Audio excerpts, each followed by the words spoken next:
And now we get to the story I've been teasing all night about Assemblyman Joel Anderson and the news out of Riverside County about an unrelated political scandal, but that has deep implications for Joel Anderson. Now, Joel Anderson, as you may recall, has been taking some heat because over the last 3 or 4 weeks, there's been increasing criticism of this fundraising shuffle that he did involving 3 Republican committees in Central California.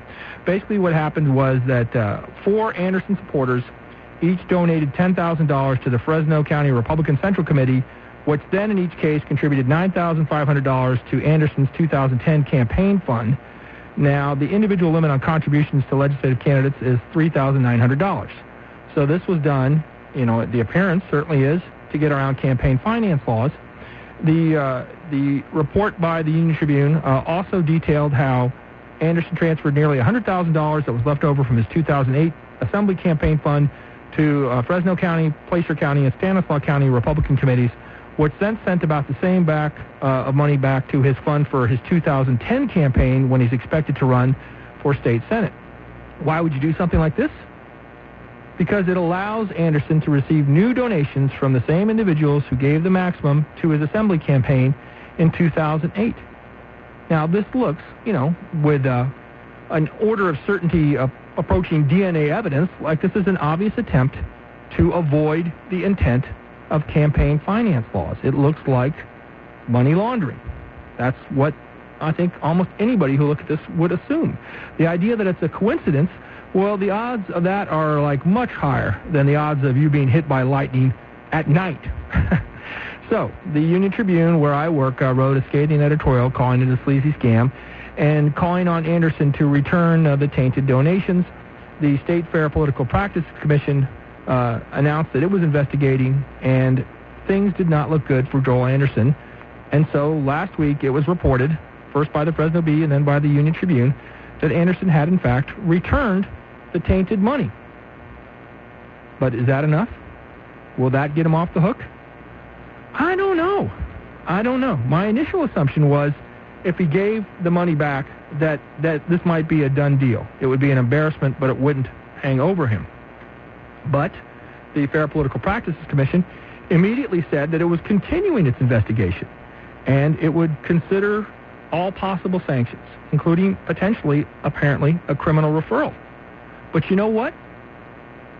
There might not even need to be a reason to wait for the State Fair Political Practices Commission before San Diego County District Attorney Bonnie Dumanis jumps in. Why? Well, I have to think she's aware of what's going on in Riverside County. In Riverside County, on Friday the 13th, it was reported, actually Thursday the 12th, in one of the most sweeping public corruption cases in the history of the Inland Empire, 4 San Jacinto city council members and 5 others were indicted Thursday on corruption charges. This is from the Friday Press Enterprise. Prosecutors say the 9 people conspired to launder hundreds of thousands of dollars, conceal campaign contributions, and offer bribes as part of a scheme to advance their political agendas. The Press Enterprise quoted Riverside County District Attorney Rod Pacheco.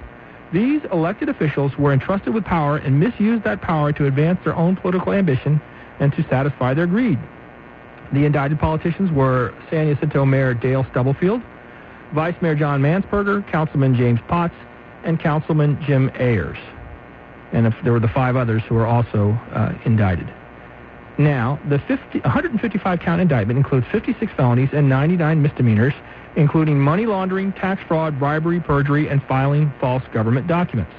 Now, it appears that the corruption here is certainly of a severity that one would not associate with Joel Anderson's, bookkeeping arrangement.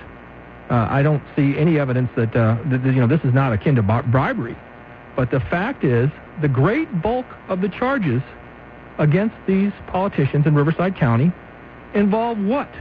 Shenanigans to try to get around limits on campaign contributions.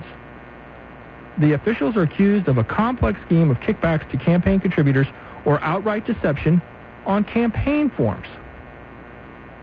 Now, it talks about how more than a dozen residents and businesses made contributions ranging from $800 to $3,300 to Jim Ayers' unsuccessful 2006 bid for the state assembly. Several of those included in the indictment would then reimburse these residents and businesses for that amount. Now, what Joel Anderson apparently did doesn't sound remotely as serious as this, but the fact is that many of the allegations, many of the 99 misdemeanor counts involved attempts to shuffle money around that got around individual limits on campaign contributions and got around on the limits for subsequent campaign contributions, like the thing with the three counties in Central California that Anderson sent money to from his 2008 campaign. Remember, they sent it back to him so he could use it for his 2010 campaign, and then hit up the same people who had given him the money for the 2008 campaign. This, I'm sorry to say, looks like a 99.999999% chance to get around campaign finance laws. And in the opinion of the Riverside County District Attorney, this is criminal. And he is going after politicians who did this. Now, you have one county to the south, District Attorney Bonnie DeManis. And today I called her spokesman, Paul Levicow, to ask him if he could tell me on the record, or if he had any comment on whether or not DeManis was investigating Joel Anderson on a parallel kind of charges. And Levicow declined comment. That could mean anything. It could mean he declined comment because he didn't know. He hadn't talked to DeManis about it. It could mean he declined comment because it's a sensitive matter. It could mean he declined comment because the office didn't want to talk about what it's doing. It could mean the office is doing nothing. Who knows what it means? I read zero into that. But the fact is that, the law is not a science. The law is an art, and kind of a rough art. It's going to be strange for a conservative Republican district attorney in San Diego County to take a different take than the conservative Republican district attorney in Riverside County on how you deal with shenanigans involving money transfers to try to get around campaign finance laws. And Rod Pacheco is getting on his high horse about this.